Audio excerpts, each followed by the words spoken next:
Sir gold limit का सवाल मैंने आपको दिया था। हो गया? ये इसमें कोई रहता है?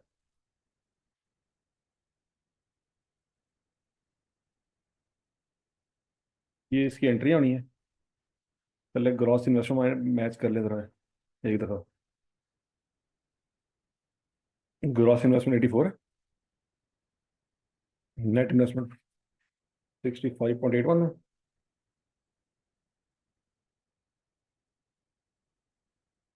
कॉस्ट ऑफ सेल 55.15 है। और सेल किस पे रिकॉर्ड होगी? 62.95 है। Present value of lease payment और फेयर वैल्यू से जो लोअर होगी। ऐसी है ना? तो पहले एंट्री क्या करेंगे? पहले तो हमने, अब चूंकि गोल्ड लिमिटेड जो है ये कौन है वाला,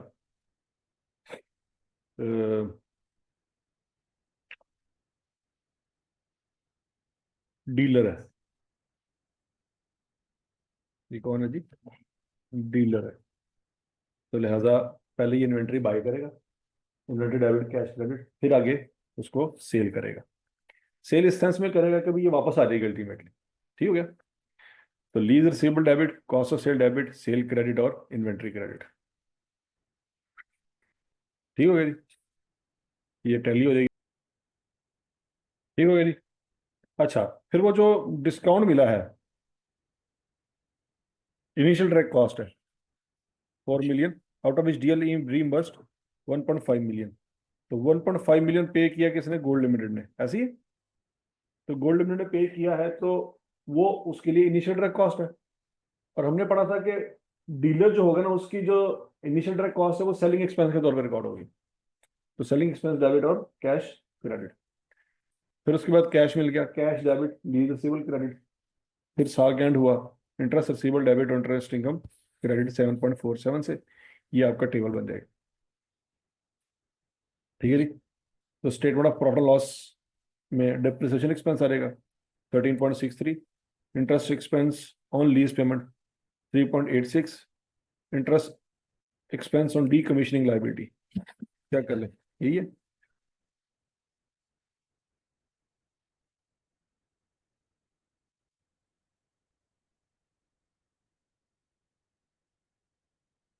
इंटरेस्ट एक्सपेंस क्या है?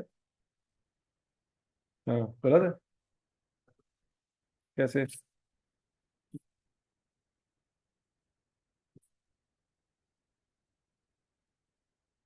नौ बटा बारह किया था, 75.69, ये सही है। -3। वापस कर देना ना एसेट। इसलिए एसेट वापस कर देना।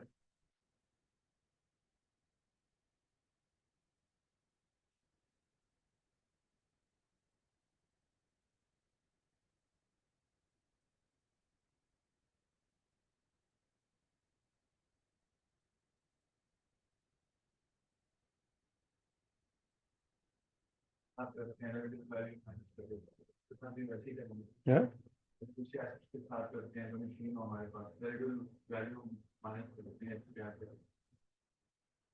ये 75.69 -3 डिवाइडेड बाई 4 × 9/12, 13.63 आ जाएगा। Present value lease payment 67.47, initial direct cost four में से इसने, फोर इसने पे की थी, 1.5 वापस आ गई, तो 2.5 इसको पड़ी। Present value D commissioning liability 5.72, 75.69, depreciation इसमें 13.63।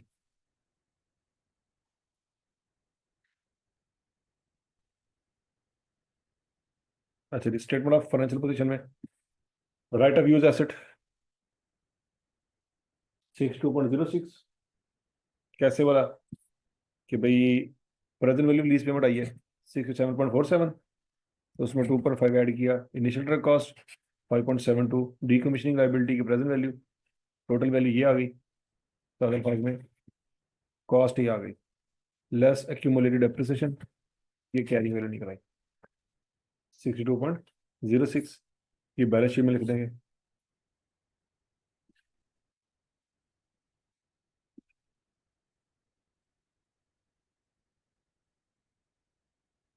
ठीक हो गई?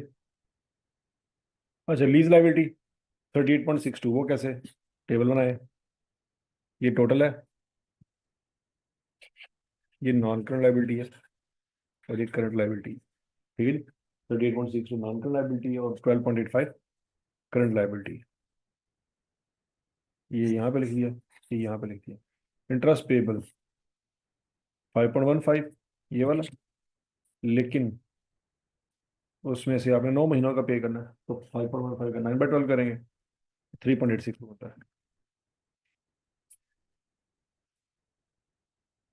Provision for D commissioning, present value थी 5.72, उस पर इंटरेस्ट लगा 5.72 पे 12%, 9/12, 0.5148, तो क्लोजिंग वैल्यू आ गई 6.2348। क्या? जो हम शुरू में पास देते हैं साल में, तो उसका जो इंटरेस्ट रिसीवेबल लिखेंगे या वो अगले साल में होता है? मतलब हमने एक एडवांस में दिया पहले इंस्टॉलमेंट, उसको उस साल का जो इंटरेस्ट होगा। नहीं, जो पहले दिन इंस्टॉलमेंट दी उसका तो इंटरेस्ट नहीं ना होगा, अगले साल पहले दिन इंस्टॉलमेंट देनी उसका इंटरेस्ट। जो जी अगले हाँ। साल जो इंस्टॉलमेंट देंगे उसमें पिछले साल का इंटरेस्ट होगा, वो अगले साल की इंस्टॉलमेंट में कम होगा, मतलब वो हमने उधर एडजस्ट करना। हाँ, वो आपकी करंट करंट, अगर तो आप लेसर हैं तो आपका करंट एसेट है, क्योंकि वो रिसीवेबल है, अभी मिला नहीं। और अगर आप लेसी हैं तो आपने पे करना है, वो पेएबल है। लेकिन एक तरफ एक्सपेंस बनता है, दूसरी तरफ आपने पेमेंट नहीं की, वो पेएबल है। और लेसर के पॉइंट ऑफ व्यू से वो इनकम बनती है, इनकम तो रिकॉर्ड करेंगे, लेकिन मिला नहीं, वो रिसीवेबल है। वो current portion of net investment का हिस्सा बनेगा, और इधर current portion of lease liability current liability में आएगा। जो अगले साल मिल जाएगी इंस्टॉलमेंट, वो उधर उसमें हाँ।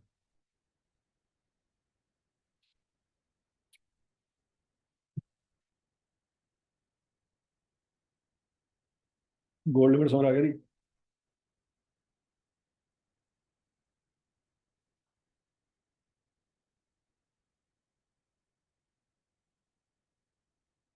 फ्रेंच वनीला, ये सवाल कब आया था भला?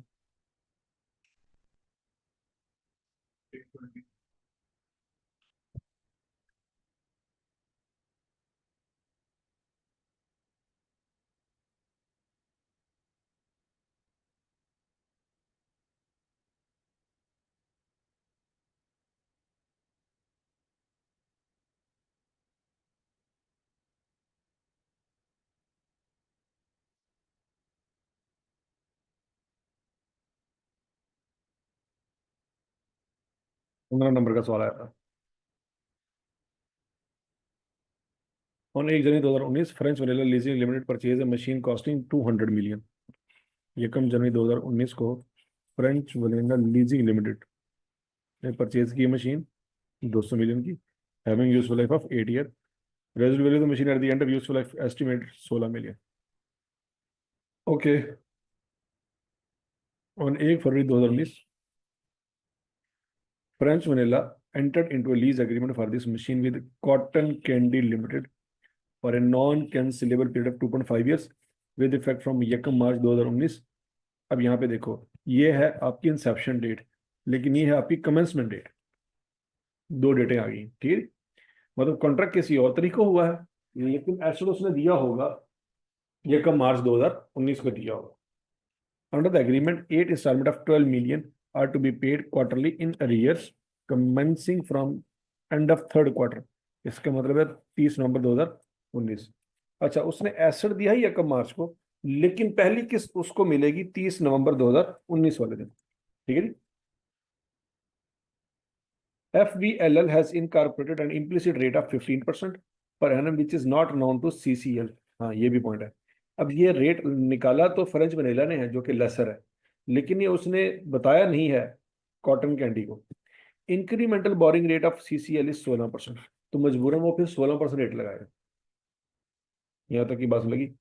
On 1 April 2019 CCL completed installation of the machine at a cost of 4 million and put it into use। अच्छा, 1 अप्रैल, अब सीधी सी बात है, 1 मार्च को उसको एसेट मिला होगा तो उसने 1 अप्रैल को इंस्टॉल किया होगा, ठीक है जी। इंस्टॉलेशन उसकी कंप्लीट हो गई।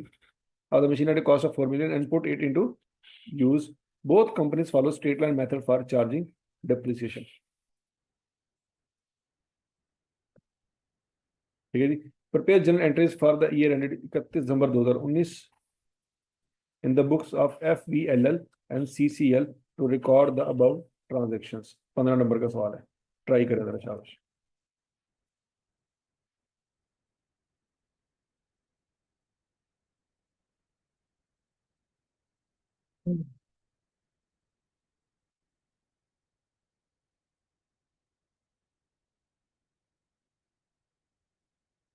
सबसे पहले machine debit, cash credit, machine buy करने की एंट्री।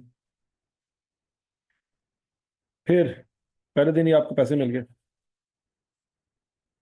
30 नंबर को, cash debit, rental income credit. तो रेंटल इनकम क्यों क्रेडिट हुई है?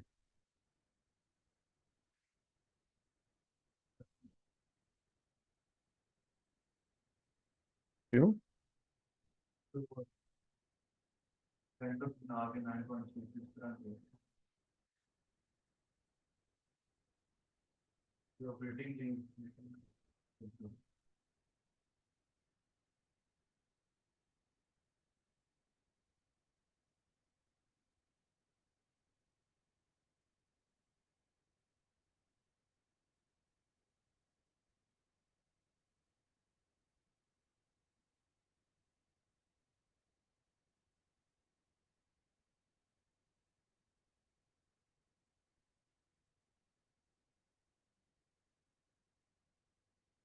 ये लीजिंग लिमिटेड है ना, इसकी यूजफुल लाइफ कितनी है और लीज पीरियड कितना है? नहीं बनता। अच्छा, अब once again one by one देखते हैं। हमने पढ़ा था कि फाइनेंस लीज के 5 क्राइटेरिया। पहला क्राइटेरिया क्या है? Ownership transfer. ऑनरशिप ट्रांसफर होने की बात हो रही है? नहीं हो रही, क्योंकि 2.5 साल बाद वो वापस कर देगा। ठीक है जी। अच्छा, परचेज ऑप्शन भी उसने नहीं दी। तीसरी ऑप्शन क्या थी? प्रेजेंट वैल्यू लीज पेमेंट जो है वो 75% होना चाहिए। अब वो 200 मिलियन की मशीन है और ये दे रहा है कितने मिलियन? 12 मिलियन। तो 12 ज़रा बात करो,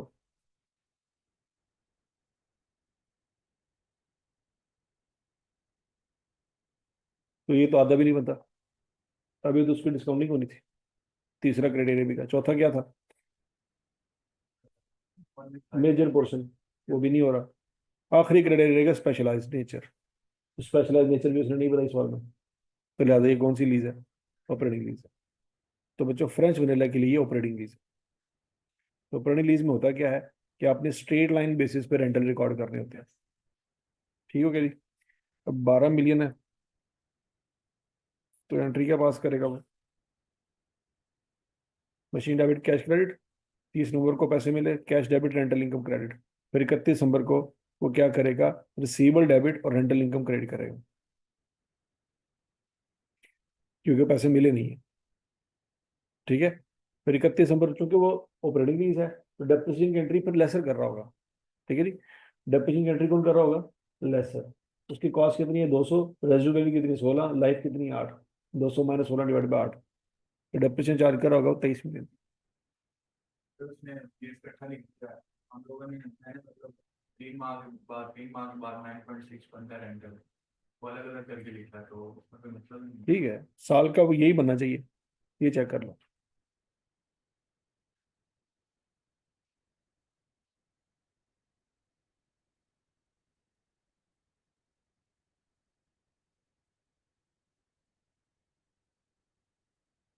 है 20 बनता है बस ठीक है। अच्छा, अब लेस ही अपनी किताबों में उसको वैसे रिकॉर्ड कर, जैसे रिकॉर्ड करता है वैसे रिकॉर्ड करेगा, चाहे उसने 2.5 साल के लिए लिया है। राइट ऑफ यूज डेबिट और लीज लाइबिलिटी क्रेडिट, अब वो कैसे निकालेगा?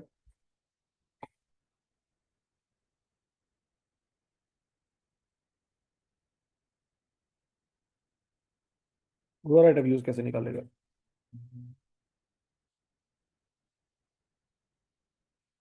अब देखो, उसको ये एसिड मिला कब था? यकम मार्च को मिला था, सही है ना? तो वो अपना टेबल यकम मार्च को बनाएगा। एग्रीमेंट चाहे उसका यकम फरवरी को हुआ है, लेकिन टेबल उसका यकम मार्च से बने। ठीक हो गया जी। ओके।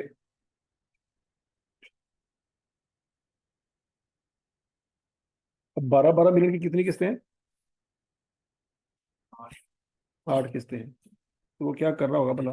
12 1 माइनस 1 प्लस रेट क्या है जी? 16%। 16 को डिवाइड करें 4 पे, माइनस किस्तें कितनी है? 8।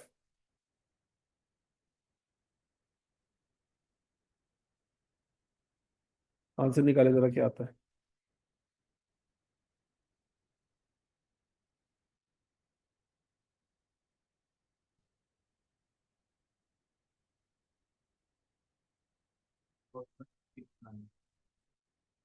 किससे आंसर आता है? पावर -2। अच्छा, पावर -2 क्यों की है? क्योंकि आपको पहली किस्त मिल रही है 30 नवंबर को। पहली किस्त कितने मिल रही है? 30 नवंबर को। और आप की प्रेजेंट वैल्यू का आंसर 1 क्वार्टर पीछे आता है। कितने क्वार्टर पीछे आता है? लेकिन अगर आपने मजीद 2 क्वार्टर पीछे आना हो, 1 मार्च को आना हो, तो 2 क्वार्टर मजीद पीछे आना पड़ेगा। तो ये वाला फैक्टर साथ लगाना पड़ेगा।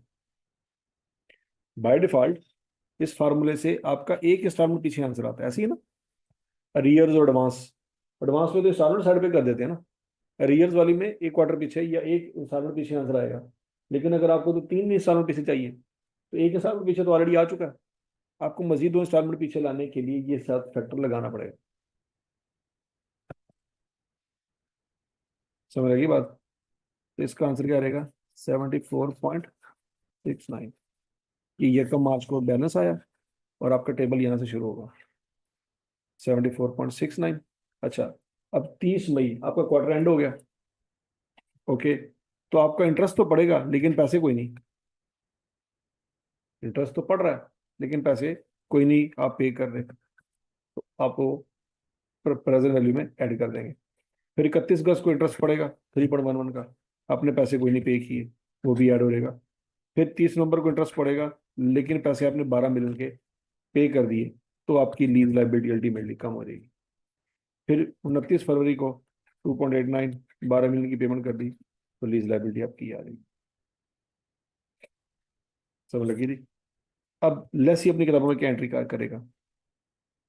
74.69। ठीक हो गया जी? और लीज लाइबिलिटी क्रेडिट। फिर यकम अप्रैल को तो 4 मिलियन की वो क्या कर रहा होगा? यकम अप्रैल को उसने 4 मिलियन की इंस्टॉलेशन की, तो cash right of use debit, cash या बैंक क्रेडिट। फिर 30 नवंबर वाले दिन 3 इंटरेस्ट इकट्ठे हो गए, 2.99 भी, 3.11 भी, और 3.23 भी। तीनों interest expense debit, lease liability debit, और कैश या बैंक क्रेडिट।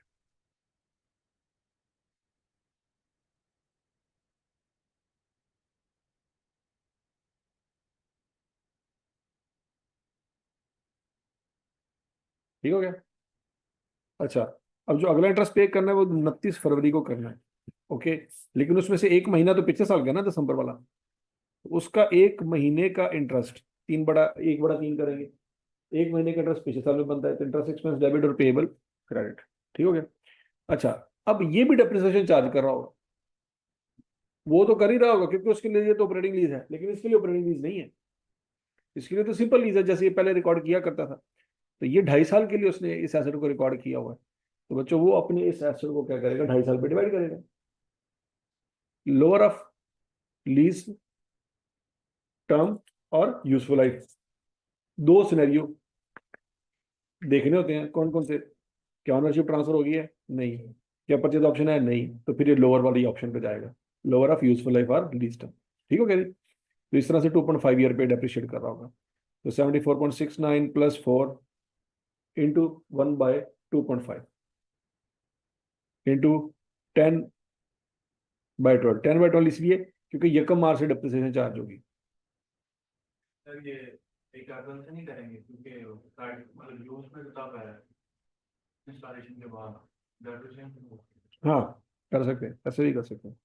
अब यकम अप्रैल से कर दे, नीचे assumption लिख दें कि we calculated depreciation from the date of installation. ठीक हो गया जी? बेसिकली इनकी assumption ये है कि देखो जी, आपने एसेट ले लिया, तो वो आपके पास पहले दिन से अवेलेबल था, तो आपका कॉन्ट्रैक्ट जिस दिन से स्टार्ट होगा उसी दिन से आपकी डेप्रिसिएशन स्टार्ट हो जाएगी, चाहे आप उसको इस्तेमाल करें चाहे ना करें। बात समझ लगी नहीं लगी? तो वो उन्होंने ये अजम्पशन ली होती है कि लीज टर्म के अंदर अंदर आपने इसको खत्म करना है, क्योंकि उसकी लीज टर्म 2.5 साल में खत्म होनी है। तो 2.5 साल का मीटर चालू हो गया था यकम मार्च से, तो यकम अप्रैल से नहीं हुआ, क्योंकि अगर आप यकम अप्रैल से करेंगे ना तो फिर आपकी लीज टर्म फिर 2.5 साल नहीं रहेगी, 2 साल और 5 महीने हो जाएगी। तो फिर 2 साल 5 महीने आपकी लाइफ है, और यकम अप्रैल से चार्ज कर लें। तो ये बेसिकली कंसेप्ट है इसके पीछे, कि आप इंस्टॉलेशन में अगर आप टाइम लग भी गया है ना, तो आपका मीटर चालू हो गया था यकम मार्च से, और आपका मीटर क्लोज हो जाना है 2.5 साल बाद। तो वो 2.5 साल के अंदर इतने पैसे खत्म करने हैं आप। ठीक हो गया? तो इसलिए उसने 10/12 किया है। तो डेप्रिसिएशन एक्सपेंस डेबिट और accumulated depreciation credit.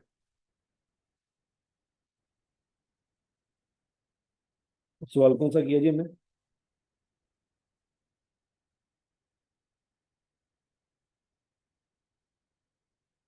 Deal limited कर दिया था कलम में।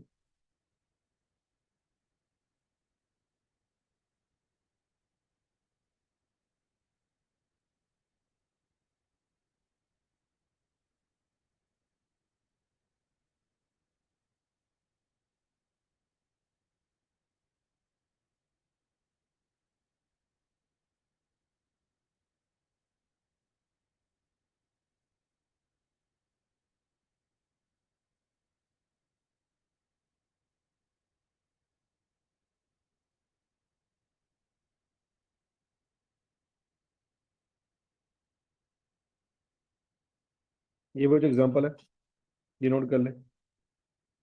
ये डील लिमिट डिस्कस कर दिया था मेरा ख्याल। हाँ, ये हो गया था। अच्छा जी। ये मुल्तान लिमिटेड, ये आपको होमवर्क दिया था, हो गया था।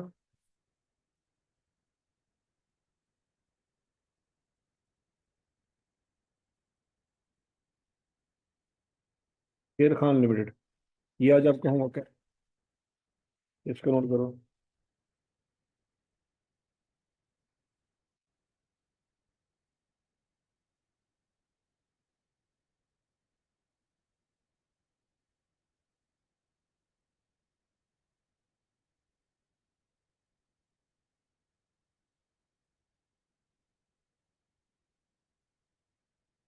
कर लोगे?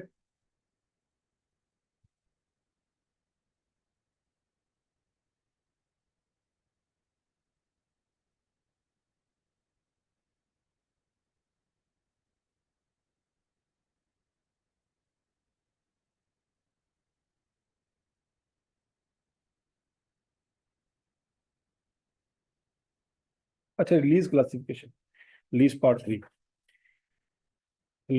ये है कि भाई सबसे पहले तो आपने आइडेंटिफाई करना है कि एसेट जो आपने दूसरी पार्टी को दिया है इस्तेमाल करने के लिए, क्या वो उसमें लीज का कंसेप्ट अप्लाई होता भी है कि नहीं होता।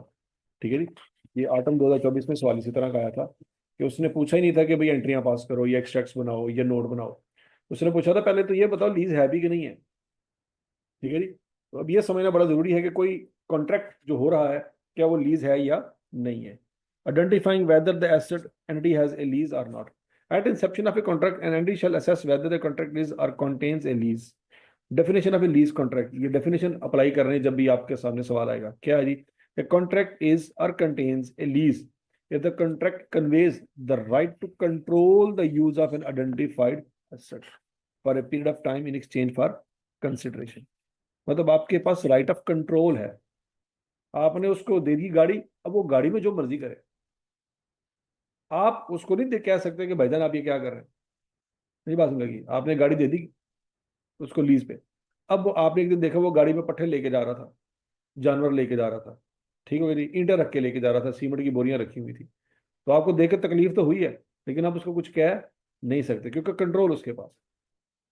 आप उसको ये कह सकते हैं कि भाई जब ये एसेट मुझे वापस मिले तो इस हालत में होना चाहिए कि इतनी कीमत का सेल हो जाए। बस आप ये कह सकते हैं। अगर उतने रुपए का नहीं मिलेगा तो आप उससे पैसे ले लें, लेकिन आप उसको ये नहीं कह सकते कि भाईजान ये इसकी ये क्या कर रहे हैं। बात समझ लगी कि नहीं लगी? अब पहला पॉइंट यहाँ पे ये है कि जो एसेट आपने दिया है क्या वो आइडेंटिफाइड है? आइडेंटिफाइड से क्या मुराद है? आप दुकान पे गए, आपने कहा जी मुझे करोला गाड़ी चाहिए, उसने कहा जी ठीक है मिल जाएगी। क्या कहते हैं, तो वहां पे 15 करोला गाड़ी खड़ी थी, तो आपने उसको नहीं बताया कौन से वाली, तो वो अपनी मर्जी से दे रहा है। लेकिन एक दफा उसने बता दिया या आपने बता दिया कि भाईजान ये वाली, तो कल को वो गाड़ी चेंज नहीं कर सकता। बात समझ लगी कि नहीं लगी? क्योंकि गाड़ी के डॉक्यूमेंट्स हैं।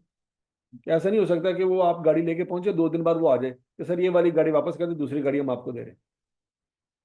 तो अगर तो गाड़ी वो चेंज कर सकता है तो वो लीज नहीं है। तो बात समझ लगी कि नहीं लगी? आपको जो चीज मिल गई है वही 5 साल की चलेगी। ऐसा नहीं है कि आपको गाड़ी दे दी, 2 दिन बाद दूसरी, फिर 2 दिन आपने इस्तेमाल की, 3 दिन बाद कोई और। ये रेंटे कार वाले तो ऐसा कर सकते हैं, लेकिन जो कॉन्ट्रैक्ट के तौर पे आपको गाड़ी मिल गई वो नहीं ऐसा कर सकते। यहाँ तक की बात समझ लगी थी। आइडेंटिफिकेशन कैन बी एक्सप्लिसिट और इम्प्लिसिट। क्या मतलब है? या तो आपने मुंह से बता दिया है कि मुझे ये वाली गाड़ी चाहिए, इसका कलर ये होना चाहिए, मुंह से बता दिया है। दूसरा ये है कि आप जब दुकान पे गए थे एक ही गाड़ी खड़ी थी, तो आपको भी पता है कि मैं उसी गाड़ी की बात कर रहा हूँ और उसको भी पता है कि इसी गाड़ी की बात करें, क्योंकि गाड़ी एक खड़ी है। अगर तो 15 गाड़ियां खड़ी हैं और आपने फिर बताना है कि कौन सी वाली, ये रेड वाली, बात में लगी कि नहीं लगी? आपने डिफाइन कर दी ये वाली। लेकिन अगर गाड़ी ही एक खड़ी है तो बताने की जरूरत नहीं है, दोनों को पता है कि गाड़ी किस गाड़ी की बात हो रही है। तो आप जो आइडेंटिफाई कर रहे हैं एसिड को, वो एक्सप्लिसिट भी हो सकता है और इम्प्लिसिट भी हो सकता है। Portion of acid can be identified. ये एसिड का एक पोर्शन भी आइडेंटिफाई हो सकता है। फॉर एग्जांपल हॉस्टल में गए, हॉस्टल एक पूरा एसिड है, उस हॉस्टल में आपने डिफाइन कर दिया कि यार वो कॉर्नर वाला रूम, उस पूरे एसिड का एक पोर्शन आपने आइडेंटिफाई कर दिया कि मुझे ये वाला कमरा चाहिए किराए पे। यहां तक की बात सुन लगी। Assets are not considered as identified if supplier has substantive right of substitution। मतलब जिसने आपको वो कमरा दिया है, यकम तारीख को आप गए उस कमरे में जाके आपने सामान रखा, 2 तारीख को आप पहुंचे तो आपके हॉस्टल के मालिक ने सामान आपको उठा के दूसरे फ्लोर के कमरे में डाल दिया। आपने कहा ये क्या हुआ? वो कहता भाईजान देखिए हमने आपको कमरे का कहा था, इस कमरे का नहीं कहा था। आपको रात को सोने के लिए कमरा चाहिए, अवेलेबल है। अब कमरा कौन सा होगा ये आप डिफाइन नहीं कर सकते, हम करेंगे। तो अगर तो कमरा उसकी मर्जी से चेंज हो रहा है तो फिर वो लीज नहीं है। यहाँ तक की बात लगी और क्लियर है? अच्छा, उसमें फिर उसको क्या फायदा, वो कमरा क्यों चेंज कर रहा है? क्या तो पहले तो ये प्रैक्टिकल एबिलिटी टू सब्स्टिट्यूट, क्या उसके पास ये पावर है? आपने कॉन्ट्रैक्ट में उसको पावर दी हुई है तो ठीक है। मतलब फॉर एग्जांपल आपने यूएसए जाना है, ओके, आप आए हैं जनाब मुल्तान से, ओके, फ्लाइट लेट हो गई है, ओके, आप लाहौर में है 2 दिन, तो लाहौर में आप पीसी होटल में आपने स्टे किया, ठीक है जी। जो मंडे वाले दिन आप गए, फ्लाइट लेट हो गई, वापस आके पीसी होटल में कमरा लिया हुआ आपने, वहां पे स्टे कर लिया। अब वो क्या कहते हैं, अगले दिन आप सामान पैक करके फिर निकले एयरपोर्ट के लिए, चेकआउट करके आपने कमरा खाली कर दिया। अब अगले दिन गए, फिर फ्लाइट लेट हो गई एक दिन मजीद, उन्होंने कहा जी एक दिन और वेट करें। आपने कहा कहाँ मैं मुल्तान जाऊंगा, यहीं पे स्टे कर लेता। आप जब दोबारा गए तो क्या आपको वही कमरा मिलेगा? नहीं, अब आपको वो कमरा नहीं मिलेगा, हो सकता है वो कमरा किसी और के पास हो। ठीक हो गया जी? इसका मतलब है कि सप्लायर के पास, जिसने वो आपको, जो होटल का मालिक है उसके पास ये पावर है कि उसका कमरा चेंज कर दे। दूसरा, कमरा तो आपके पास वही था, लेकिन अब कोई और बंदा उसको आके कहता है कि मुझे ये वाला कमरा चाहिए, मैं तुम्हें एक्स्ट्रा पैसे दूंगा, तो फिर भी आपका कमरा चेंज कर दो। बात सुनेगी कि नहीं? तो would benefit economically if it substituted the asset. उसको फायदा होगा, एक्स्ट्रा फायदा हो रहा है कि आपको उसने कमरा दिया है जनाब 10,000 रुपया किराए पे, ठीक हो गया। कोई और बंदा के आगे कहता है मुझे ये वाला कमरा दे दो, मैं 15,000 किराया देता हूँ, तो सोचता है हाँ यार मैंने कौन सा इसके साथ वादा किया इस कमरे का, उसे स्टे ही करना है, एक दिन का तो स्टे है, तो उसको दूसरा कमरा दे देते हैं। ठीक है, अगर तो वह इस तरह की हरकत कर सकता है तो फिर ये कॉन्ट्रैक्ट लीज नहीं है। ठीक है जी? एग्जाम्पल नंबर 1, एग्जाम्पल नंबर 2, ये आपने घर से बैठ के पढ़ लेनी है, आपको बातें समझ आ जाएंगी। Does the customer या lessee has the right to control the use of an asset। कि आपको एसेट तो मिल गया है, लेकिन उसको इस्तेमाल कैसे करना है, क्या ये आपके कंट्रोल में है कि नहीं है? फॉर एग्जाम्पल आपने दुकान ले ली किराए पे, ठीक हो गया। अब उस दुकान में आप सब्जियां बेचें या मेडिसिन बेचें, या किराना स्टोर खोल लें, जो मर्जी खोलें, आपकी मर्जी। लेकिन अगर ये आपकी मर्जी नहीं है, तो मालिक आ जाता है, वो कहता है यार नहीं नहीं यार सब्जियां ना गंद पै जाए, नहीं नहीं नहीं यार, फार्मेसी स्टोर खोलना, मेडिकल स्टोर खोलना, सब्जियां नहीं दूरा सारा। तो आप कहेंगे यार मैंने दुकान किराए पे लिए, मैं जो मर्जी करूं। वो कहता नहीं भाईजान किराए दे तो नहीं है, लेकिन हो जो हरकत भी नहीं करनी है कि गंद पा जाए। ठीक है जी। तो अगर तो कंट्रोल आपके पास नहीं है ना दुकान को इस्तेमाल करने का, तो फिर वो लीज नहीं।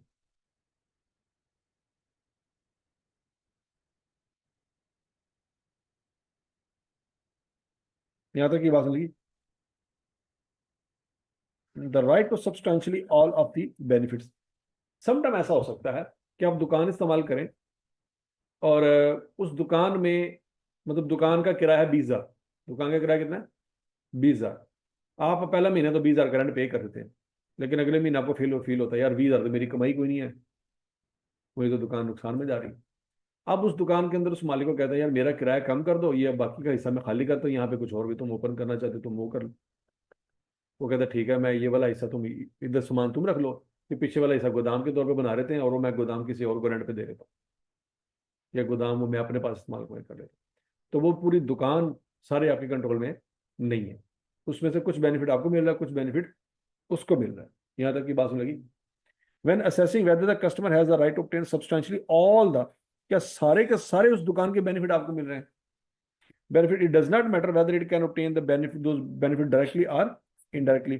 This means that the entity could obtain the benefit from using the lease asset, or for example subleasing the asset. The phrase all of economic benefit refers to the benefit from both the primary output and also secondary output. If there is a factory of a supplier and the customer has only contracted for a specific output and the remaining output belongs to the other customer, then only one specified customer do not have a right to substantially all the benefit, which means asset is not in control of a customer, therefore there is no lease, it is simply a service contract. ठीक है जी। वो कहता है कि अगर आपकी पूरी दुकान है, उसमें से आपने कुछ पोर्शन आपने लिया हुआ है और बाकी का पोर्शन आपके खाते कंट्रोल में नहीं है ना, तो पूरा एसेट आपके लीज में नहीं है, क्योंकि आपके पास पूरा एसेट कंट्रोल में नहीं। ठीक है जी। या आप कह लें कि एक मशीन है, उसमें बहुत कुछ बन रहा है, आप कहते हैं यार इस मशीन में जब भी डिस्प्रिन की गोली बनेगी ना, तो वो मेरे कंट्रोल में होनी चाहिए, क्योंकि डिस्प्रिन का कॉन्ट्रैक्ट मेरे साथ हुआ है। पैनाडोल बनानी है, अगुमेंटन बनानी है, कोई और गोली बनानी है, तो वो तो नहीं मैं लेता, लेकिन डिस्प्रिन की गोली जो है इस मशीन पे जब भी बनेगी वो मेरे कंट्रोल में होगी। उसने कहा ठीक है।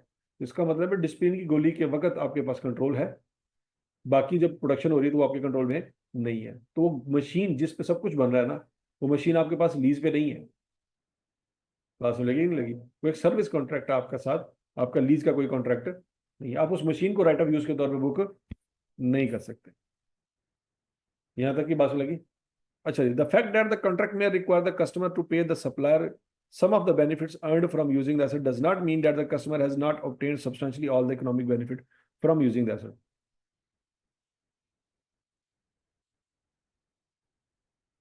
ठीक है जी। वो कहता है देखो जी ये दुकान आप इस्तेमाल कर रहे हैं, उस दुकान में आपका मालिक मकान आके कहता है कि यार देखो मुझे ये चीजें दे दो, तो आप उसको वो चीजें दे रहे हैं और आप कह रहे हैं ठीक है यार रेंट में से माइनस कर लूंगा मैं। बात सुन लगी कि नहीं लगी? अब आप ये नहीं कह सकते कि यार देखो इसमें से मैं तो बेनिफिट ले रहा हूँ लेकिन वो भी बेनिफिट ले रहा है, तो चूंकि वो भी बेनिफिट ले रहा है तो लिहाजा ये लीज नहीं है। कहते नहीं नहीं ऐसा नहीं होगा। भाई वो बेनिफिट ले रहा है तो आप उसको रेंट में से माइनस भी तो कर रहे हो। तो आप ये नहीं कह सकते कि मैं तो बेनिफिट ले रहा हूँ दुकान से, लेकिन इस दुकान से वो भी बेनिफिट ले रहा है। वो नहीं ले रहा benefit. Ultimately substantially all control आपके पास ही है, ऑल इकोनॉमिक बेनिफिट आप ही ले रहे हैं। अगर आप उसको कोई बेनिफिट दे रहे हो तो रेंट में से माइनस भी तो कर रहे हो। ठीक है जी। तो कहता है अगर ऐसा सिनेरियो है कि दुकान का मालिक उस दुकान से कोई फायदा ले रहा है, तो उसने रेंट भी तो लेना था। तो अगर आप उसको कोई फायदा दे रहे हो, रेंट में से माइनस कर रहे हो, तो कंट्रोल आपके पास ही है, उसके पास नहीं है, तो वो लीज होगी। यहां तक की बात रही।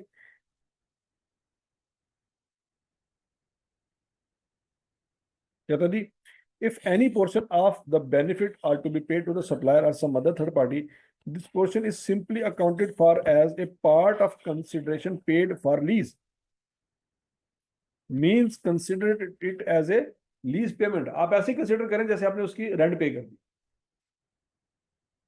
ठीक है जी। The right to direct the use. The customer is deemed to have a right to direct the use of the asset if customer has the right to direct how and for what purpose the asset is used. वो कहता है right to direct the use का मतलब क्या है?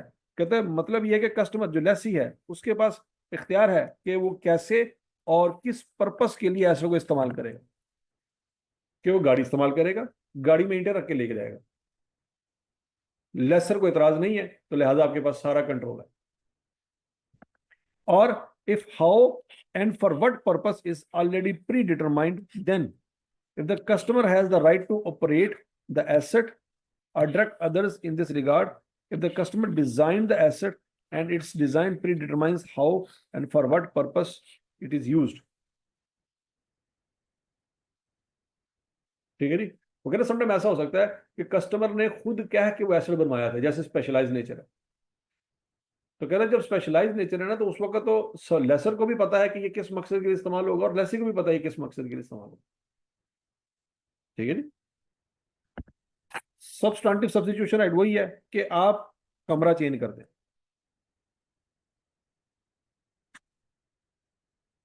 बात लगे जी। ये लो वैल्यू एसेट लीज की एग्जांपल है, बच्चों ये आपने कर लेनी है।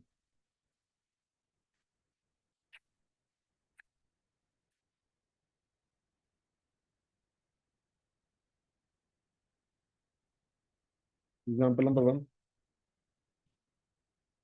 Example number 2, example number 3, example number 4। ये सवाल ऐसे हैं बच्चों जिसमें वो डिफरेंट पेमेंट्स हैं, पहली पेमेंट कोई और है, दूसरी कोई और है, तीसरी कोई और है। डेफर्ड पेमेंट्स वाले छोटे छोटे कंसेप्ट हैं, ये आपने ट्राई कर लेने, कर लोगे। चलो जी बच्चों, आपके लिए यही होमवर्क है आज का।